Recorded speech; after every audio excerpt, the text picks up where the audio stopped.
Ninguém gosta de ficar em um ambiente que tem muita briga e discussões, né? Imagina para uma criança, um adolescente que vive isso constantemente dentro de casa. Pais, avós, irmãos, enfim. Ambientes conflituosos podem causar traumas. Chegou a hora da nossa pausa gostosa do café.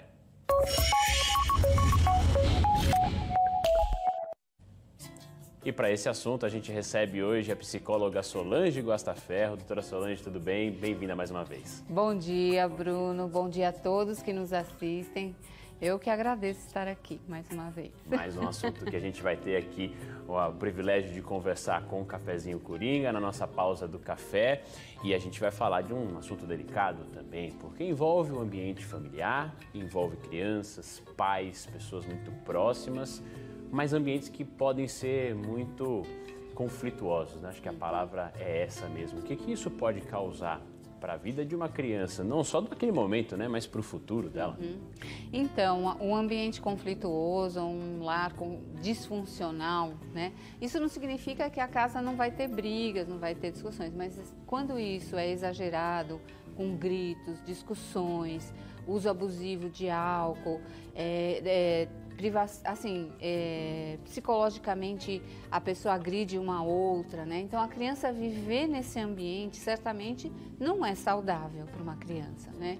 Então assim, a gente entende que na primeira infância, né, que vai até os 7, 8 anos, tal, a criança se sente até culpada por aquelas brigas. Por quê? Porque a criança, quando ela é na primeira infância, a gente entende assim: olha o que você fez, a gente culpa a criança, olha o que você está fazendo, né? Presta atenção, a gente culpa muito as crianças porque ela faz, a gente está ensinando e tal. E quando os pais brigam, discutem, gritam, ela vai entender que ela tem alguma culpa naquilo, né? Então ela se sente culpada, fica desestabilizada. Isso gera um desconforto para a criança. Quando ela entra na escola, que a gente chama de uma segunda infância, já pode aparecer uma dificuldade na aprendizagem, ela pode ter dificuldade de se relacionar com os coleguinhas na escola, né? Então, sempre vai ter alguma consequência num lar conflituoso, disfuncional, né? Ela pode também desenvolver esse comportamento mais agressivo, às vezes? Pode. Discutir, bater boca? Pode, porque ela vê aquilo dentro de casa. Para ela, aquilo é um comportamento normal. Ela é só uma criança, então ela não sabe o que é certo e o que é errado. E ela pode repetir isso na escola, né? Brigar com os coleguinhas, ser agressiva, né? Ela pode repetir, porque ela vê aquilo.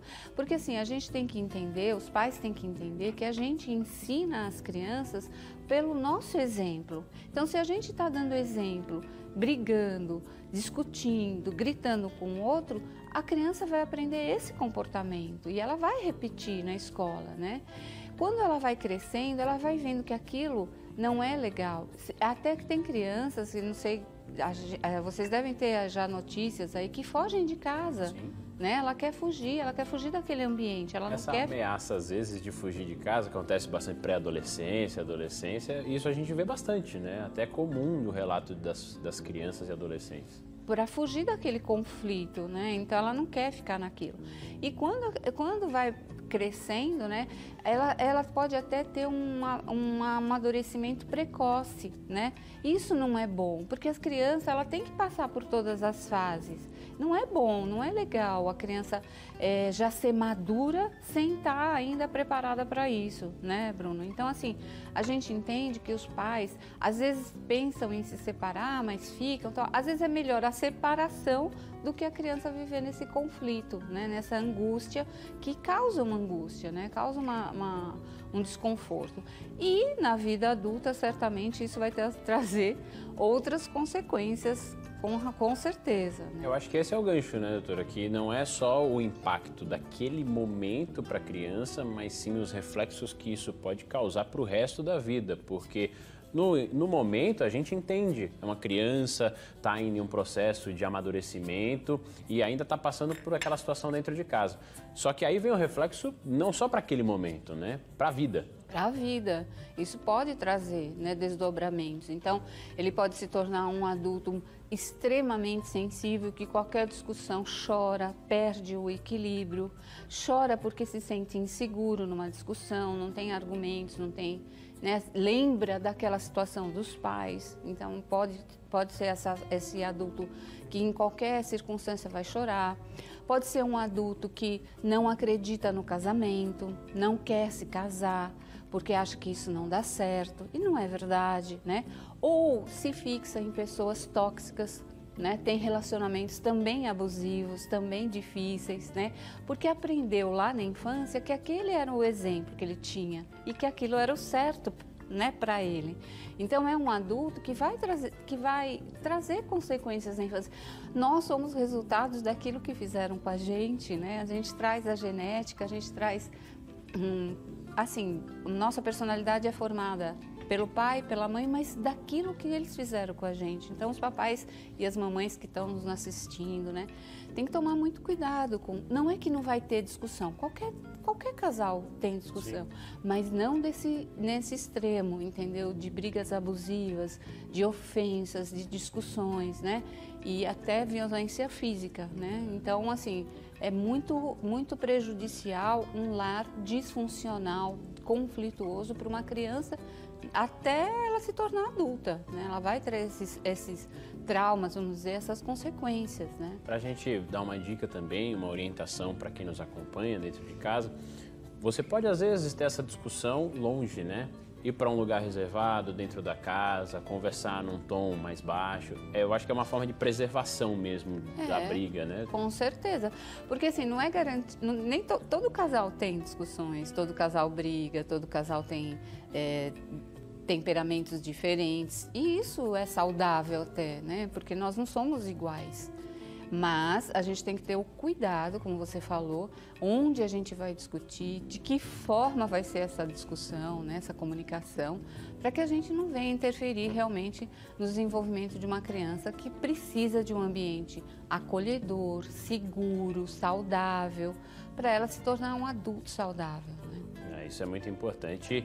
E a atenção é grande dos pais responsáveis dentro de casa, essa preservação, porque esses reflexos muitas pessoas podem achar que não, mas aparecem mais à frente, né? Com certeza, né? E é o que a gente vê assim no consultório, muitas vezes vem essas queixas para a gente, né?